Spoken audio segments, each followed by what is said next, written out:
Hi everyone, this is Sai Kumar. Welcome back to Shri Sai tutorial. ఈరోజు మనము 7th క్లాస్లో ఉన్నటువంటి ఫిజిక్స్కి సంబంధించినటువంటి ఉష్ణం అనేటువంటి చాలా ముఖ్యమైన టాపిక్ పైన లైవ్ టెస్ట్ని కండక్ట్ చేసుకోబోతున్నాం. డిఎస్సిలే కనుక చూసుకుంటే ప్రతిసారి ఈ టాపిక్ నుంచి ఒక మార్క్ అనేది వస్తూ ఉంటుంది కాబట్టి చాలా ముఖ్యమైనటువంటి అంశంగా మనం చెప్పుకోవచ్చు. అదేవిధంగా మన శ్రీ సాయి ట్యుటోరియల్ ద్వారా నిర్వహించేటువంటి లైవ్ టెస్ట్కి సంబంధించిన సిలబస్ని ఒకరోజు ముందుగానే తెలుసుకోవాలి అనుకుంటే కనుక ఈ వీడియో క్రింద ఉన్నటువంటి టైటిల్ని క్లిక్ చేయగానే మన గ్రూప్స్ యొక్క లింక్స్ అనేవి ఓపెన్ అవుతాయి. అందులో జాయిన్ చేసి లైవ్ టెస్ట్కి సంబంధించినటువంటి సిలబస్ని ఒకరోజు ముందుగానే తెలుసుకోండి. ఇక లేట్ చేయకుండా లైవ్ టెస్ట్లోకి వెళ్ళిపోదాం. వెళ్లే ముందు వీడియోని చూస్తున్న వాళ్ళంతా కూడా తప్పకుండా లైక్ చేసి మీ యొక్క సపోర్ట్ని మన ఛానల్కి అందించండి. ఈ రోజు లైవ్ టెస్ట్లో భాగంగా మన మొదటి క్వశ్చన్, మానవ శరీరం యొక్క సాధారణ ఉష్ణోగ్రత ఎంత? Option 1 37 degree Celsius, option 2 98.4 degree Fahrenheit, option 3 36 degree Celsius, option 4 1 and 2.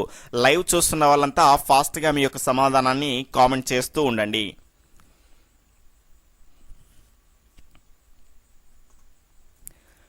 ఇక్కడ దీని యొక్క సరైనటువంటి సమాధానం ఆప్షన్ 4 1 and 2 అండి. ఇక్కడ మన మానవ శరీరం యొక్క సాధారణ ఉష్ణోగ్రత కనుక చూసుకుంటే సెల్సియస్ లేదా సెంటిగ్రేడ్లో కనుక చూసుకుంటే 37 డిగ్రీ సెల్సియస్ అండి. అదేవిధంగా మనకు ఫారెన్హీట్లో కనుక చూసుకుంటే 98.4 డిగ్రీ ఫారెన్హీట్స్. ఇక్కడ మనకు ఒక సూత్రం అనేది కనిపిస్తుంది, C/100 is equal to F-32/180 is equal to K-273/100 అండి.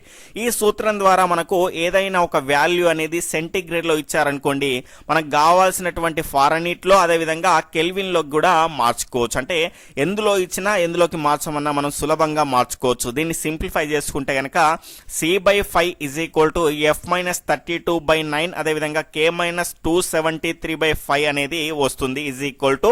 ఈ రకంగా సింప్లిఫై చేసినటువంటి సూత్రాన్ని మీరు గుర్తుపెట్టుకోవడం ద్వారా ఎందులో ఇచ్చినప్పటికీ సెల్సియస్ లో ఇస్తే ఫారెన్హీట్ లోకి, అదేవిధంగా ఫారెన్హీట్ లోకి ఇస్తే కెల్విన్ లోకి, మనకి ఎందులో ఇచ్చినా కూడా ఎందులోకి మార్చమన్నా సులభంగా మనం చేసుకోవచ్చు. కాబట్టి ఖచ్చితంగా ఈ సూత్రం అనేది గుర్తుపెట్టుకోండి. తర్వాత రెండవ క్వశ్చన్ వచ్చేసి, 1922వ సంవత్సరంలో ఒక రోజున లిబియాలో నీడలో కూడా అత్యధిక ఉష్ణోగ్రత ఎంతగా నమోదైంది? ఆప్షన్స్ చూసుకుంటే option 1 56 degree Celsius, option 2 68 degree Celsius, option 3 58 degree Celsius, option 4 89 degree Celsius. దీని యొక్క సరి అయిన సమాధానం వచ్చేసి ఆప్షన్ 3 58 డిగ్రీ సెల్సియస్. ఇక్కడ చూసుకుంటే ఆఫ్రికాలోని లిబియాలో నీడలో 58 డిగ్రీ సెల్సియస్ ఉష్ణోగ్రత నమోదైంది. తర్వాత మూడవ క్వశ్చన్ వచ్చేసి, చిన్నపిల్లల మరియు పసిపిల్లల యొక్క శరీర ఉష్ణోగ్రతలు తెలుసుకోవడానికి వాడే థర్మామీటర్లు ఏవి?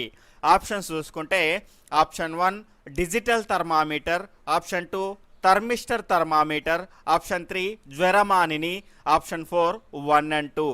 దీని యొక్క సరి అయిన సమాధానం వచ్చేసి ఆప్షన్ 2 థర్మిస్టర్ థర్మామీటర్. దీని ద్వారా చిన్న పిల్లలు మరియు పసిపిల్లల యొక్క శరీర ఉష్ణోగ్రతలు కనుక్కుంటారు, గమనించాలి.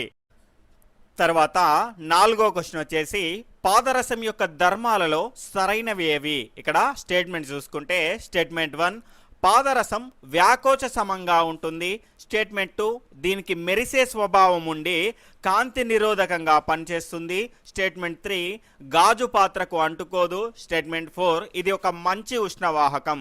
ఇక్కడ అడిషనల్ ఆప్షన్ చూసుకుంటే 1, 2, 3, 4 సరైనవి, 1, 2, 3 సరైనవి, 2, 3, 4 సరైనవి, 3, 4, 1 సరైనవి.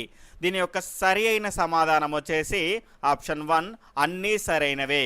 ఇక్కడ జాగ్రత్తగా గమనిస్తే పాదరసం వ్యాకోచ సమంగా ఉంటుంది. వ్యాకోచ సమం అంటే ఏంటి అంటే దానికి ఎంత ఉష్ణం ఇస్తే అంత వ్యాకోచం చెందుతూ ఉంటుంది. తర్వాత దీనికి మెరిసే స్వభావం ఉండి కాంతి నిరోధకంగా పనిచేస్తుంది. ఇక్కడ చూసుకుంటే పాదరసం మనకు ఆల్రెడీ మెరుస్తూ కనిపిస్తుంది కదా, థర్మామీటర్లో చూస్తే మనకు కనిపిస్తుంది. తర్వాత ఇక్కడ చూసుకుంటే ఇది కాంతి నిరోధకంగా ఉంటుంది, కాంతిని తన గుండా పోనివ్వదు, అంటే ఇది ఒక అపారదర్శక పదార్థము అని గమనించాలి. తర్వాత ఇది గాజు పాత్రకు అంటుకోదు. ఇక్కడ చూసుకుంటే మనకు థర్మామీటర్లో ఉష్ణోగ్రత ఎక్కువ ఉందనుకోండి, ఇది పైకి పోతుంది, పైకి పోయిన తర్వాత మళ్ళీ ఆ ఉష్ణోగ్రత తగ్గిన తర్వాత కిందికి వస్తుంది, కానీ ఆ గోడకు మాత్రం అంటుకోదు, గమనించాలి. తర్వాత ఇది ఒక మంచి ఉష్ణవాహకం. మంచి ఉష్ణవాహకం కాబట్టే థర్మామీటర్లో మనకు వ్యాకోచ పదార్థంగా దాన్ని తీసుకున్నారు, గమనించాలి. తర్వాత 4వ క్వశ్చన్ వచ్చేసి గది ఉష్ణోగ్రత వద్ద మెర్కురీ ఏ స్థితిలో ఉంటుంది? ఆప్షన్స్ చూసుకుంటే ఆప్షన్ 1 ఘన స్థితి, ఆప్షన్ 2 వాయు స్థితి, ఆప్షన్ 3 ద్రవ స్థితి, ఆప్షన్ 4 1 and 3 అంటే ఘన స్థితి మరియు ద్రవ స్థితి. దీని యొక్క సరి అయిన సమాధానం వచ్చేసి ఆప్షన్ 3 ద్రవ స్థితిలో ఉంటుంది. గది ఉష్ణోగ్రత వద్ద మెర్కురీ అంటే పాదరసం. మెర్కురీ అనేది దీని యొక్క శాస్త్రీయ నామం, గమనించాలి. దీని యొక్క ఫార్ములా కనుక చూసుకుంటే హెచ్జీనే మనం మెర్కురీ అంటాము. ఇక్కడ జాగ్రత్తగా గమనిస్తే ఇది గది ఉష్ణోగ్రత వద్ద ద్రవ స్థితిలో ఉంటుంది, గమనించాలి. తర్వాత 5వ క్వశ్చన్ వచ్చేసి 6 గరిష్ట కనిష్ట ఉష్ణమాపకంలో వీటిని ఉపయోగిస్తారు? ఆప్షన్స్ చూసుకుంటే ఆప్షన్ 1 నీరు, ఆప్షన్ 2 ఆల్కహాల్, ఆప్షన్ 3 పాదరసం, ఆప్షన్ 4 2 and 3 అంటే ఆల్కహాల్ మరియు పాదరసం. దీని యొక్క సరి అయిన సమాధానం వచ్చేసి ఆప్షన్ 4 2 and 3 అంటే ఇక్కడ చూసుకుంటే గరిష్ట ఉష్ణోగ్రతను కనుక్కోవడానికేమో పాదరసాన్ని, కనిష్ట ఉష్ణోగ్రతను కనుక్కోవడానికేమో ఆల్కహాల్ని ఉపయోగిస్తారు, గమనించాలి. తర్వాత 7వ క్వశ్చన్ వచ్చేసి ఆల్కహాల్ యొక్క ధర్మాలలో సరికానిది ఏది? ఇక్కడ ఆప్షన్ చూసుకుంటే ఆప్షన్ 1 దీని ద్వారా అతి తక్కువ ఉష్ణోగ్రతను కొలవచ్చు, ఆప్షన్ 2 1 డిగ్రీ సెల్సియస్ ఉష్ణోగ్రత పెరుగుటకు వ్యాకోచం అనేది చాలా అవసరం. ఇక్కడ చూసుకుంటే ఈ రెండో స్టేట్మెంట్ అనేది తప్పుపడిందండి. ఇక్కడ చూసుకుంటే మీకు ఓవరాల్గా చెప్పేస్తా వినండి. ఇక్కడ చూసుకుంటే 1 డిగ్రీ సెల్సియస్ ఉష్ణోగ్రత పెరిగిందనుకోండి వ్యాకోచం అనేది చాలా ఎక్కువగా ఉంటుంది. అంటే ఇక్కడ చూసుకుంటే 1 డిగ్రీ సెంటీగ్రేడ్ ఉష్ణోగ్రత పెంచగానే వ్యాకోచం అనేది చాలా ఎక్కువగా ఉంటుంది. కాబట్టే మనము చాలా తక్కువ ఉష్ణోగ్రతల్ని కూడా కొలవగలుగుతాం. ఇది రెండవ ఆప్షన్. తర్వాత దీనికి రంగు వేయవచ్చు, స్పష్టంగా కనిపిస్తుంది. తర్వాత 4వ ఆప్షన్ వచ్చేసి ఏది లేదు. ఇక్కడ జాగ్రత్తగా గమనిస్తే ఈ 3 ఆప్షన్స్ కూడా సరి అయినవే. కాబట్టి మనం అడిగింది ఏంటి? సరికానిది ఏది అని అడిగాడు. ఇందులో ఏది లేదు కాబట్టి దీని యొక్క సరి అయిన సమాధానం వచ్చేసి ఆప్షన్ 4, గమనించాలి. తర్వాత 8వ క్వశ్చన్ వచ్చేసి థర్మామీటర్ భాగాలలో లేనిది ఏది? ఆప్షన్స్ వచ్చేసి ఆప్షన్ 1 హుక్, ఆప్షన్ 2 కేశనాళిక, ఆప్షన్ 3 బల్బు, ఆప్షన్ 4 ఏది కాదు. దీని యొక్క సరి అయిన సమాధానం వచ్చేసి ఆప్షన్ 4 ఏది కాదు. ఇక్కడ జాగ్రత్తగా గమనిస్తే ఇవన్నీ హుక్, కేశనాళిక, బల్బ్ ఇవన్నీ థర్మామీటర్ యొక్క భాగాలే, గమనించాలి. ఇక్కడ చూసుకుంటే మనకు థర్మామీటర్ అనేది ఈ రకంగా ఉంటుంది అనుకుంటే ఇక్కడ ఈ కింద ఈ రకంగా పాదరసం ఉన్నటువంటి దీన్ని ఏమంటారు అంటే బల్బ్ అంటారు.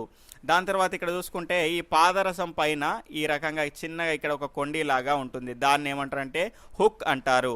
దాని తర్వాత ఇక్కడ చూసుకుంటే పాదరసాన్ని సూచించడానికి ఇక్కడ సన్నగా ఒక కేశనాళిక అనేది ఉంటుంది. ఈ రకంగా మనకు ఇవన్నీ పాదరసం థర్మామీటర్ యొక్క భాగాలే కాబట్టి మనకు దీని యొక్క సరి అయిన సమాధానం ఏది కాదు, గమనించాలి. తర్వాత 9వ క్వశ్చన్ వచ్చేసి క్రింది వాటిలో సరికానిది ఏది? ఆప్షన్స్ చూసుకుంటే ఆప్షన్ 1 థర్మామీటర్లోని గుర్తులను ఉష్ణోగ్రత సూచిక అంటారు, ఆప్షన్ 2 మంచుగడ్డలు కరిగేంత వరకు గల స్థిర ఉష్ణోగ్రతను ద్రవీభవన స్థానం అంటారు, ఆప్షన్ 3 నీటి యొక్క మరిగే స్థానం 100 డిగ్రీ సెల్సియస్, ఆప్షన్ 4 థర్మామీటర్లో వ్యాకోచ పదార్థంగా పాదరసాన్ని వాడతారు. మన క్వశ్చన్లో ఏమి అడిగాడు? సరికానిది ఏది అని అడిగాడు. దీని యొక్క ఆన్సర్ వచ్చేసి ఆప్షన్ 1. ఇక్కడ జాగ్రత్తగా గమనిస్తే థర్మామీటర్లోని గుర్తులను ఉష్ణోగ్రత సూచిక అనరండి, ఉష్ణోగ్రత మాపని అంటారు, గమనించాలి. తర్వాత 10వ క్వశ్చన్ వచ్చేసి గెలీలియో మొట్టమొదటి థర్మామీటర్ను ఎప్పుడు కనుగొన్నాడు? ఆప్షన్స్ చూసుకుంటే ఆప్షన్ 1 1573వ సంవత్సరంలో, ఆప్షన్ 2 1539వ సంవత్సరంలో, ఆప్షన్ 3 1553వ సంవత్సరంలో, ఆప్షన్ 4 1593వ సంవత్సరంలో. దీని యొక్క సరి అయిన సమాధానం వచ్చేసి ఆప్షన్ 4 1593 93వ సంవత్సరంలో గెలీలియో మొట్టమొదటి థర్మామీటర్ని కనుగొన్నాడు గమనించాలి. తర్వాత 11వ క్వశ్చన్ వచ్చేసి మొట్టమొదటి థర్మామీటర్లో వ్యాకోచ పదార్థంగా దీనిని ఉపయోగించారు. ఆప్షన్స్ వచ్చేసి ఆప్షన్ 1 పాదరసం, ఆప్షన్ 2 ఆల్కహాల్, ఆప్షన్ 3 గాలి, ఆప్షన్ 4 2 and 3. దీని యొక్క సరి అయిన సమాధానం అనేది లైవ్లో ఉన్న వాళ్ళంతా కామెంట్ చేస్తూ ఉండండి. ఇక్కడ జాగ్రత్తగా గమనిస్తే దీని యొక్క రైట్ ఆన్సర్ వచ్చేసి ఆప్షన్ 3 గాలి. గాలిని ఎందుకు ఉపయోగించారు అంటే దీనికి సంకోచ వ్యాకోచ ధర్మం అనేది కలిగి ఉంటుంది గాలి, కాబట్టి దీన్ని మనకు మొదటి థర్మామీటర్లో ఉపయోగించారు. తర్వాత 12వ క్వశ్చన్ వచ్చేసి క్రింది వాటిని జతపరచండి. ఇటువైపు కొన్ని అంశాలు, వాటికి సంబంధించిన అంశాలు ఇటువైపు ఇవ్వడం జరిగింది, వాటిని మనం జతపరచుదాం. నేను వీటిని జతపరిచేలోపు మీ యొక్క ఆన్సర్ని కామెంట్ సెక్షన్లో కామెంట్ చేస్తూ ఉండండి. ఇక్కడ జాగ్రత్తగా గమనిస్తే థర్మామీటర్కు సంబంధించిన అంశం వచ్చేసి పదార్థము లేదా వస్తువు యొక్క ఉష్ణోగ్రతను కనుక్కుంటాము, కాబట్టి దీని యొక్క ఆప్షన్ చూసుకుంటే బి. దాని తర్వాత జ్వరమానికి సంబంధించిన అంశం వచ్చేసి మానవ శరీర ఉష్ణోగ్రతను కనుక్కోవచ్చు. దాని తర్వాత ఇది ఏ. ఇక్కడ చూసుకుంటే 6 గరిష్ట కనిష్ట ఉష్ణమాపకం, దీని ద్వారా ఏం చేస్తాము అంటే అత్యల్ప అత్యధిక ఉష్ణోగ్రతలను కనుక్కుంటాం. ఇక్కడ చూసుకుంటే దీని ఆప్షన్ వచ్చేసి డి. దాని తర్వాత మిగిలింది ఏంటండి థర్మిస్టర్ థర్మామీటర్, దీని ద్వారా చిన్నపిల్లల యొక్క శరీర ఉష్ణోగ్రతను కనుక్కుంటాం, ఇది సి. కాబట్టి ఇక్కడ చూసుకుంటే 1B 2A తర్వాత 3D దాని తర్వాత 4C అనేది ఎక్కడ ఉందండి ఆప్షన్ 2లో ఉంది. దీని యొక్క సరి అయిన సమాధానం వచ్చేసి ఆప్షన్ 2 గమనించాలి. తర్వాత పాదరసం వల్ల కలిగే నష్టాలను తొలగించడానికి వాడుతున్న థర్మామీటర్లు ఏవి? ఆప్షన్స్ చూసుకుంటే ఆప్షన్ 1 థర్మిస్టర్ థర్మామీటర్లు, ఆప్షన్ 2 ప్రయోగశాల థర్మామీటర్లు, ఆప్షన్ 3 డిజిటల్ థర్మామీటర్లు, ఆప్షన్ 4 2 and 3 అంటే ప్రయోగశాల థర్మామీటర్ మరియు డిజిటల్ థర్మామీటర్. దీని యొక్క సరి అయిన సమాధానం వచ్చేసి ఆప్షన్ 3 డిజిటల్ థర్మామీటర్. ఇందులో పాదరసం ఉండదు, కానీ శరీర ఉష్ణోగ్రతను కనుక్కోవచ్చు, గమనించాలి. 2 అరచేతులతో రుద్దడం వలన సుత్తితో పదే పదే కొట్టినప్పుడు కుంకుడు గింజల్ని తీసుకొని రాతి మీద రుద్దినప్పుడు ఏ శక్తిగా మార్పు చెందుతుంది? ఇక్కడ ఆప్షన్ చూసుకుంటే ఆప్షన్ 1 రసాయన శక్తి ఉష్ణశక్తిగా మారుతుంది, ఆప్షన్ 2 యాంత్రిక శక్తి ఉష్ణశక్తిగా మారుతుంది, ఆప్షన్ 3 విద్యుత్ శక్తి ఉష్ణశక్తిగా మారుతుంది, ఆప్షన్ 4 సౌరశక్తి ఉష్ణశక్తిగా మారుతుంది. దీని యొక్క సరి అయిన సమాధానం వచ్చేసి ఆప్షన్ 2 యాంత్రిక శక్తి ఉష్ణశక్తిగా మారుతుంది. యాంత్రిక శక్తి అంటే ఏంటండి యంత్రాల వల్ల సృష్టించిన శక్తి. ఇక్కడ జాగ్రత్తగా గమనిస్తే 2 అరచేతులతో రుద్దడం వల్ల అంటే మనం ఒక యంత్రంగా పనిచేయడం వల్ల 2 అరచేతులను రుద్దడం వల్ల ఏమైంది అందులో నుంచి ఉష్ణం అనేది వచ్చింది, అంటే అక్కడ యాంత్రిక శక్తి ఏ రకంగా మారింది ఉష్ణశక్తిగా మారింది. తర్వాత ఇక్కడ చూసుకుంటే సుత్తి అనేది ఒక యంత్రము, దాని ద్వారా మేకుని కానీ దేన్నైనా పదే పదే కొట్టినప్పుడు ఏమొస్తుంది ఉష్ణం అనేది వస్తుంది. ఈ రకంగా కూడా యాంత్రిక శక్తి ఉష్ణశక్తిగా మారింది. అదేవిధంగా కుంకుడు గింజల్ని తీసుకొని రాతి మీద రుద్దినప్పుడు అంటే మన సహాయం అంటే మనమే ఒక యంత్రం అనుకుంటే అది కూడా యాంత్రిక శక్తి నుంచి ఉష్ణశక్తిగా మార్పు చెందింది, గమనించాలి.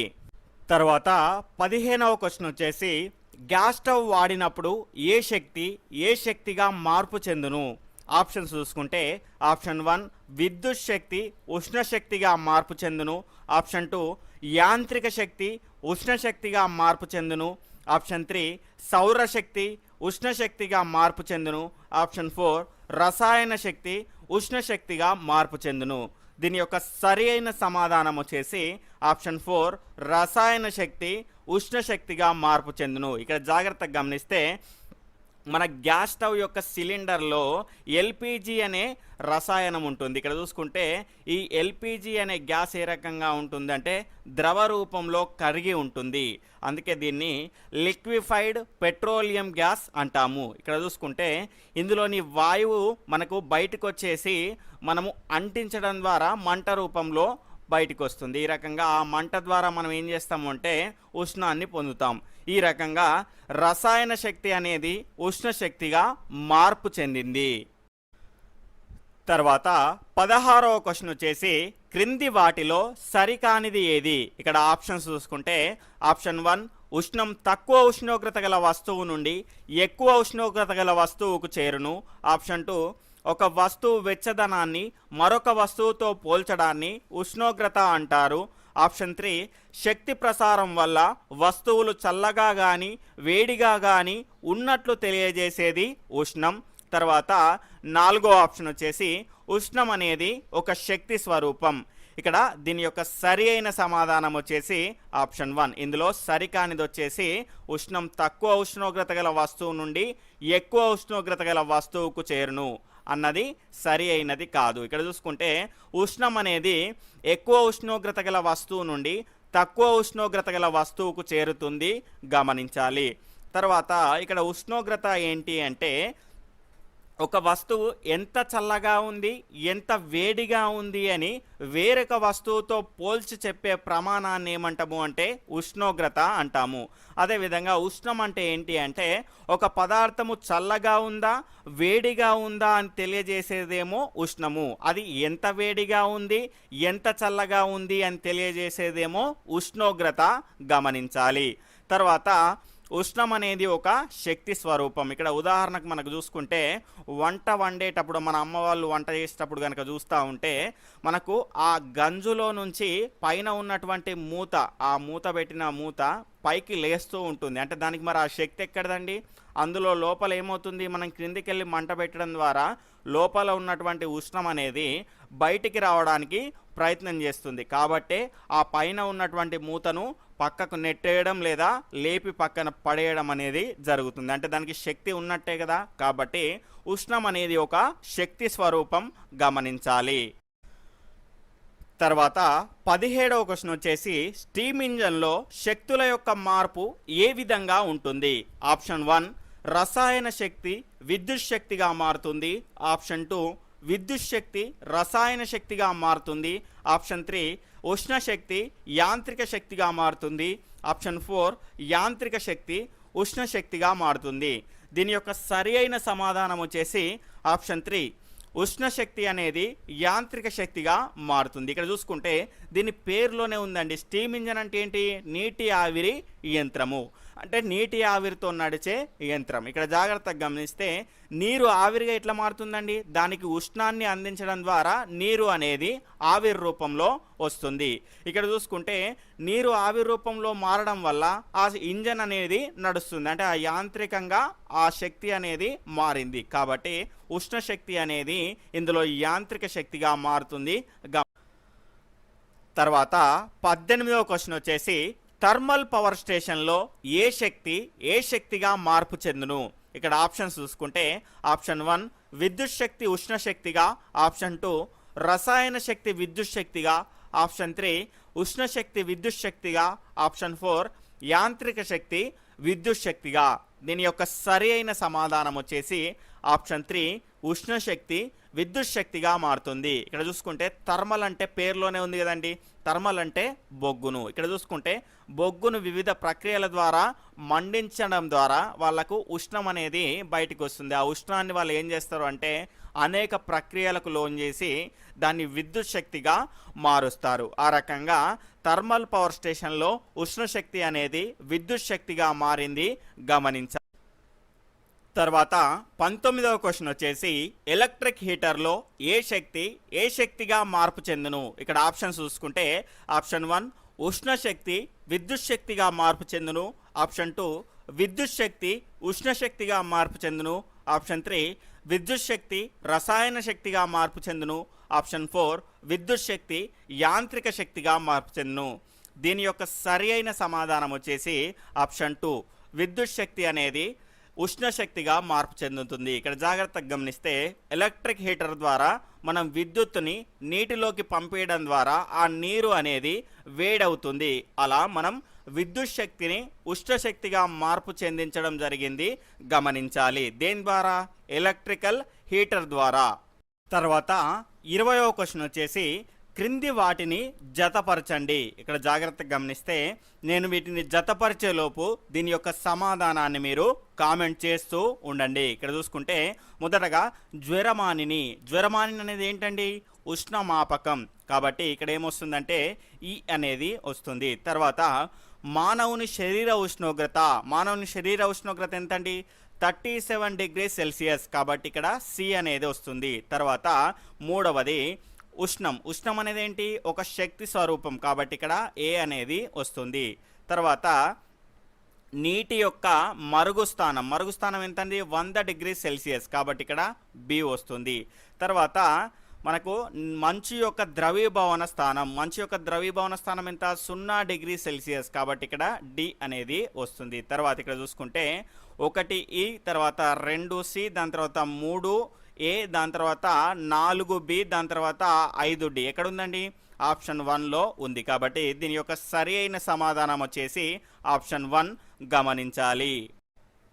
తర్వాత నిన్నటి క్వశ్చన్ యొక్క ఆన్సర్ని కనుక చూసుకుంటే చలనంలో ఉన్న ఒక సైకిల్లో వివిధ భాగాల యొక్క చలనాన్ని తెలియజేయండి అని క్వశ్చన్. ఇక్కడ జాగ్రత్తగా గమనిస్తే మనకు మొదటగా చక్రం ఏ రకంగా ఉంటుందండి? ఒక స్థిర బిందువుని కేంద్రంగా చేసుకొని తిరుగుతూ ఉంటుంది. కాబట్టి ఇది భ్రమణ చలనాన్ని పొందుతుంది, గమనించాలి. తర్వాత పైడిల్ దాని భుజంతో, అంటే ఇక్కడ చూసుకుంటే పైడిల్ అనేది దాని భుజం, అంటే ఇక్కడ ఏ రకంగా భుజం ఉంటుంది కదా, దాని భుజంతో ఏ రకంగా ఉంటుంది అంటే భ్రమణ చలనంలో ఉంటుంది. దాని తర్వాత పైడిల్ తల మీద కాలు చలనం. ఇక్కడ చూసుకుంటే పైడిల్ తల మీద కాలు ఈ రకంగా ఉంటుంది కదండి. ఈ రకంగా పెట్టినప్పుడు కాలు అనేది డోలనం చేస్తూ ఉంటుంది, ఇలా పైకి కిందికి ఇక్కడ. కాబట్టి దాని మీద కాలు చలనం అనేది డోలన చలనాన్ని కలిగి ఉంటుంది, గమనించాలి.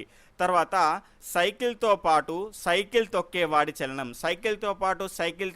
చలనం ఏ రకంగా ఉంటుందంటే స్థానాంతర చలనం అండి. చాలామంది ఏం చేశారంటే ఇంకా డీప్గా వెళ్ళి అది రేఖీయ చలనమా లేకపోతే వక్రరేఖీయ చలనమా అని కూడా చెప్పారు. చాలా సంతోషం అండి. ఇక్కడ చూసుకుంటే ఇది స్థానాంతర చలనంలో ఏంటంటే వక్రరేఖీయ చలనం. ఎందుకంటే సైకిల్ మనకు రోడ్ మీద వెళ్ళేటప్పుడు స్ట్రైట్గా వెళ్ళలేం కదండి, ఖచ్చితంగా మలుపులు అనేవి వస్తాయి. కాబట్టి ఇది స్థానాంతర చలనం. అదేవిధంగా స్థానాంతర చలనంలో వక్రరేఖీయ చలనం గమనించాలి.